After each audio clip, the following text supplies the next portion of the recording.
इस वीडियो में मैं आपको एक सिंपल सपोर्ट और रेजिस्टेंस स्ट्रैटेजी दिखाने वाला हूं, जिसमें हम देखेंगे कहां एंट्री लेनी है, कहां स्टॉप लॉस लगाना है, कहां प्रॉफिट बुक करना है और सबसे इंपॉर्टेंट कौन सी मिस्टेक्स आपको अवॉइड करनी चाहिए।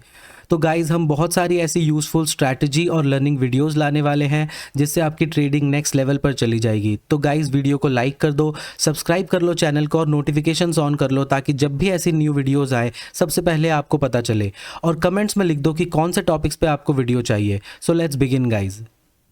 तो सबसे पहले एक कंप्लीटेड ट्रेड देखते हैं। यह है विप्रो का चार्ट डेली टाइम फ्रेम पे। आप कोई भी दूसरा स्टॉक या इंस्ट्रूमेंट यूज कर सकते हैं कोई भी टाइम फ्रेम पे। सबसे पहले यहाँ पर एक सपोर्ट फाइंड करते हैं। आपको दिख रहा होगा ये रहा एक सपोर्ट, जो कि एक लाइन नहीं एक जोन है।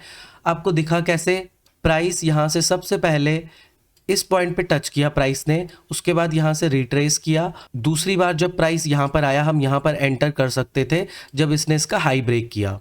लेकिन अगर किसी वजह से हम यहाँ पर एंटर नहीं कर पाए तो थर्ड एंट्री हमें यहाँ पर दिख रही है। कुछ लोग कंफर्मेशन मिलने का वेट करते हैं, लेकिन मैं पर्सनली अगर कंफर्मेशन मिल गया तो ठीक, अदरवाइज अगर मेरे लेवल पे मेरे को रिएक्शन दिखता है तो मैं बाय कर लेता हूँ।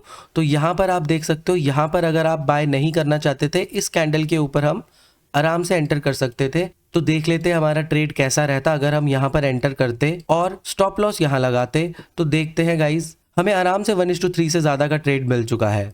तो ये आप कैसे कर सकते हैं, चलिए स्टेप बाय स्टेप समझते हैं।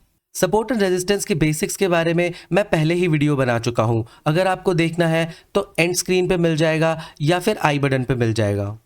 Mistake 1, buying first touch. अब आते हैं सबसे कॉमन मिस्टेक पर।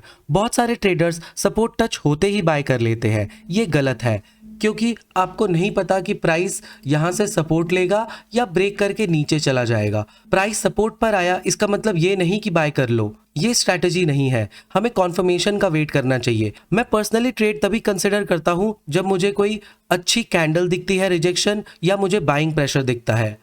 तो चलिए अब देखते हैं step by step buying setup कि आपको स्ट्रैटेजी यूज कैसे करना है। स्टेप 1, स्ट्रॉन्ग सपोर्ट आइडेंटिफाई करो। अगर आपको इंट्राडे ट्रेड करना है तो 1 आवर चार्ट यूज कर सकते हैं, ये डेली टाइम फ्रेम है। स्टेप 2, प्राइस को सपोर्ट तक आने दो, पहले एंटर मत करो। स्टेप 3, कॉन्फर्मेशन का वेट करो। यहां पर आपको लॉन्ग वीक रिजेक्शन कैंडल दिख रही होगी। स्टेप 4, कॉन्फर्मेशन के बाद एंट्री लो। स्टेप 5, अब स्टॉप लॉस कहां पर होगा, सपोर्ट जोन के थोड़ा सा नीचे। स्टेप 6, टारगेट कहां लगाना है, अगले रेजिस्टेंस लेवल तक या फिर एटलीस्ट 1:2 जहां पर आपको मिले। तो इस ट्रेड में हमें दिख सकता है, अगर हम इसे रिलीजियसली फॉलो करते और अच्छे से होल्ड करते तो देख सकते हो प्राइस बहुत ज्यादा ऊपर गया है। बट ऑब्वियसली अगर आप एटलीस्ट 1:3 भी कैप्चर कर लो तो इस ट्रेड के लिए बहुत है।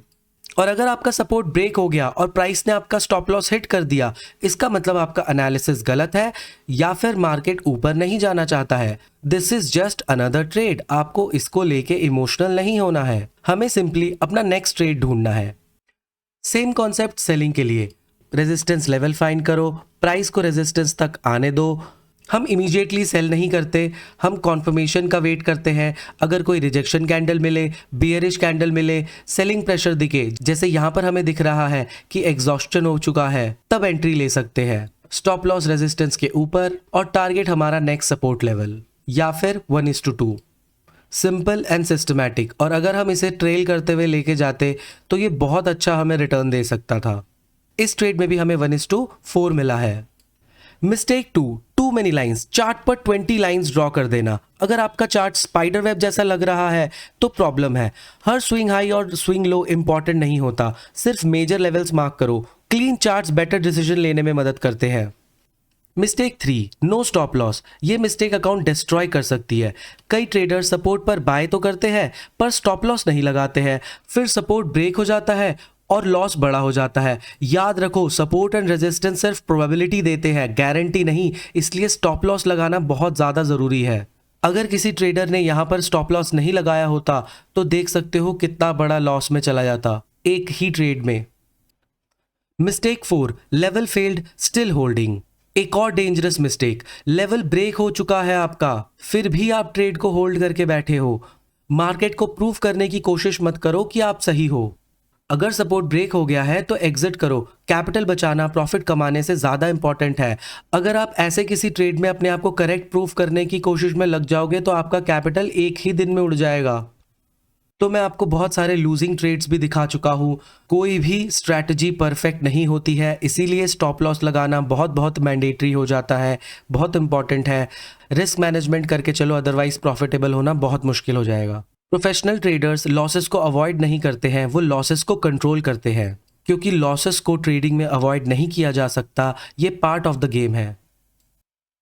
फाइनल चेकलिस्ट, ट्रेड लेने से पहले ये 4 चीज़ें चेक करो: स्ट्रॉन्ग सपोर्ट या resistance, confirmation candle, proper stop loss, clear target. अगर ये 4 चीज़ें प्रेजेंट है आपके ट्रेड में तभी ट्रेड लो, अदरवाइज ट्रेड को जाने दो।